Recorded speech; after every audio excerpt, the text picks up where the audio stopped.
আর সাধের বেলায় তারা আপন কোলোয় ফিরে আসে, আপন মিলে ফিরে আসে। বা মনের পাখি যদি একবার উড়ে যায়, মনের পাখি আর কখনো ফিরে আসে না।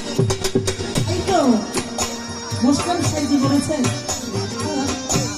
মনের পাখি সদা করে ফিরে আসে।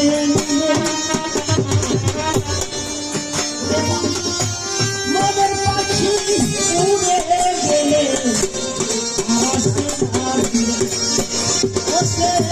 ঘর পোড়ায়া মনে পড়ে করে ছাড়া ছাড়া রে আমার জীবন।